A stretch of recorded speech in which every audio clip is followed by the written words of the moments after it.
Hello everyone, welcome to नव classes. I am Navdeep Kaur और आज मेरे साथ है शिफाली। सो कॉन्ग्रेचुलेशन शिफाली, आपको नेट क्लियर थैंक करने यू के लिए ma'am. With 10 marks in commerce and paper one. हाँ जी, अब बताइए आपका कैसा एक्सपीरियंस रहा जी। मैम, जो मतलब नेट के बारे में एमकॉम के बाद आप इससे जाना था, क्योंकि आप जब इसके पहले दूसरे प्लेटफॉर्म में थी, तब उसमें मैंने सितंबर में कोर्स किया था। मेरा बीएड भी कंप्लीट हो गया ठीक है। इसी साल। तो फिर उसके बाद आपका तो उसमें फर्स्ट अटेम्प्ट में मेरे 10 मार्क्स कम रहे। तो ये चीज लगी कि अब अगर अच्छी तरह से तैयारी करेंगे तो हो जाएगा। फिर मेरी नेक्स्ट अटेम्प्ट में ये प्रॉब्लम हुई कि उसमें एक जैसे नहीं होता है कि सब लोग कहते हैं कि हम इस जगह एक जगह से ना पढ़ो, दो तीन जगह से पढ़ो तब पेपर वन क्लियर होगा। मतलब पेपर वन के लिए एक ऐसी चीज, तो एक दूसरे प्लेटफॉर्म का कोर्स ले लिया। अब उसकी वजह से मेरे मार्क्स जो थे, सेकंड जून वाला कैंसिल हो गया। फिर जो री एग्जाम हुआ उसमें मेरे मार्क्स कम हो गए। जी। फिर मैम मतलब फिर आपने जब उस टाइम डिमोटिवेट हो गए, फिर आपने वो एक जो बात नहीं कही थी कि उड़न खटोला की तरह इधर उधर ना हो, एक जगह से आप टिक के पढ़िए। फिर मेरा पीएचडी ओनली में हो गया लास्ट अटेम्प्ट में, जो जी। जैन वाला था, जी। नहीं सॉरी दिसंबर वाला। तो मैम दिसंबर वाला वो हो गया। फिर इस बार प्रिपरेशन जो की वो मतलब इसके बाद जून की बाद से जो अपनी गलती थी वो नहीं दोहरा के इस सितंबर के बाद से बस आपसे टिक के पढ़ा और मेरा हो गया।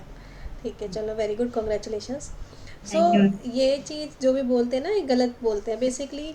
अगर आप एक बार में दो तीन टीचर्स को पकड़ोगे तो सबका पढ़ाने का तरीका, अप्रोच अलग होती है। जब तक एक जी की जी बात थोड़ी समझ में आती है तब तक दूसरा कुछ का कुछ बोल चुका होता है। तो इस वजह से बेटर है कि मेरा और काफ़ी सारे स्टूडेंट्स का मानना ये भी है कि एक जगह जिसको भी फॉलो करो उसको अच्छे से ढंग से फॉलो करो मैम, ताकि। हाँ। आपकी जो अप्रोच है स्पेशली जैसे मैथ्स के ले लीजिए, हाँ। इसमें बहुत सारी मेरी आर्ट्स बैकग्राउंड थी तो मेरी मैथ्स इतनी अच्छी नहीं थी, टीआई इतनी अच्छी नहीं, लेकिन आपने जो कहा था कि एक एक आप डिवाइड करना सीखिए। हाँ जी। और उसके बाद मेरा फिर ये इस बार लास्ट अटेम्प्ट में भी और इस अटेम्प्ट में भी ये मेरी अप्रोच रही कि डीआई का क्वेश्चन एक रोज करेंगे। ग्रेट। ठीक है। तो और उसके अलावा मैथ्स के जैसे मेन मेन चैप्टर परसेंटेज ले लिया, बोट एंड स्ट्रीम ले लिया, क्योंकि देखिए लास्ट कुछ ईयर से जो पेपर का पैटर्न है वो एनालिटिकल ज्यादा हो गया है। एनालिटिकल हो गया बिल्कुल।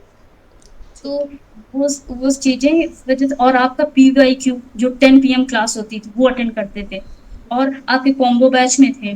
तो जी। कॉन्सेप्ट पीवाईक्यू, मेरा तो यही कहना सर किसी से कि आप जैसा बोलती हैं वैसा वैसा करते जाएं, क्लियर हो जाएगा।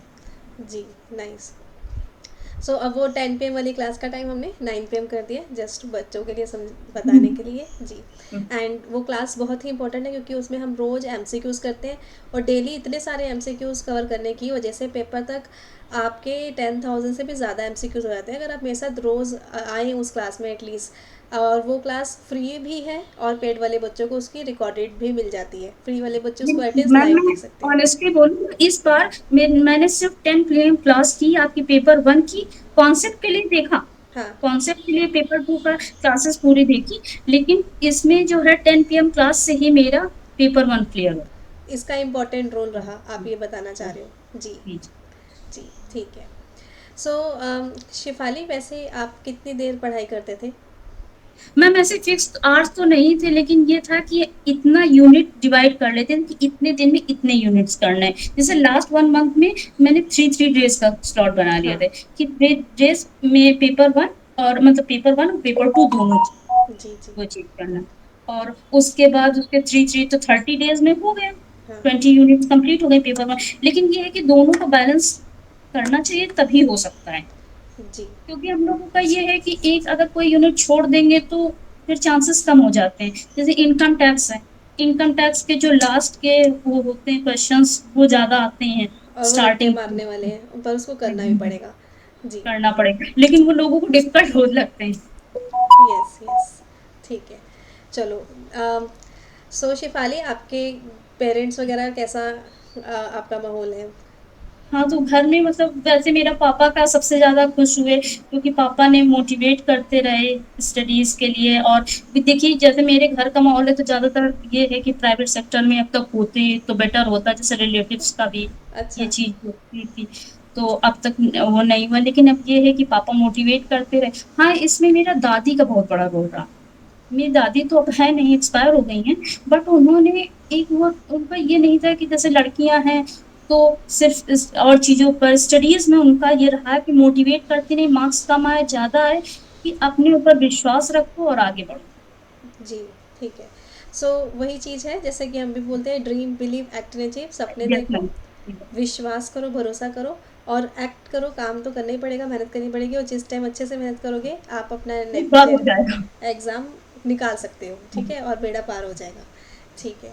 आप कुछ और बताना चाहते हैं? जी। और मैम आपकी बुक्स जो हैं, वो देखिए, ये मेरे पास रखी हैं। जी। इसमें पेंसिल से जो आपने स्क्वायर एंड ये स्क्वायर ऑफ अपोजिशन का है, हाँ। मे बी विजिबल हो या ना हो, इसमें अच्छा, मैंने पूरा सब पेंसिल लिखा से हुआ लिख है। रखा है। हाँ, जो आपने कहा था कि डायग्राम बना के करना। यस। ठीक है, तो आपने उसकी प्रैक्टिस वगैरह भी एवरीथिंग करी हुई है। मैम आप प्रैक्टिस क्या, मैम आपने एक बार समझा दिया तो उसे समझ में आ गया। जी, ठीक है। सो क्लासेस प्लस आपने बुक्स भी पढ़ी और अपनी जो आपकी दोनों बुक्स है मेरे पास। दोनों बुक्स हैं, ठीक है। और साथ में डेली कंसिस्टेंसी प्रैक्टिस से डेफिनेटली आप सबका भी हो सकता है। जी। जी मैम। अब मैम बस पीएचडी एडमिशन के लिए ब्लेसिंग्स दीजिए। ठीक है, मेरी ब्लेसिंग्स है आपके साथ। आप रिसर्च वाले कोर्स में भी हो क्या? जी मैम। हाँ, मैं मैं मेरी अभी ऑलमोस्ट कंप्लीट है। कंप्लीट है, नाइस। क्योंकि मैंने अभी देखा था, अभी मैं मॉक इंटरव्यू ले रही थी एक स्टूडेंट का ऐप में, तो मैंने आपका भी देखा था कि आप उस क्लास में जी हो। मैम, उस टाइम मैं लाइव थी। जी। चलो, ऑल द बेस्ट आपके आगे की जर्नी के लिए। आप कुछ बताना चाह रहे हो स्टूडेंट्स को? यस। मैम हाँ। जैसे देखिए ये है कि अपने मेंटल स्ट्रेंथ को सबसे ज़्यादा ये स्टूडेंट्स का ये होता है कि किसी की इधर की बातें सुनेंगे, उधर की बातें हाँ। सुनेंगे, डिमोटिवेट हो जाएँगे।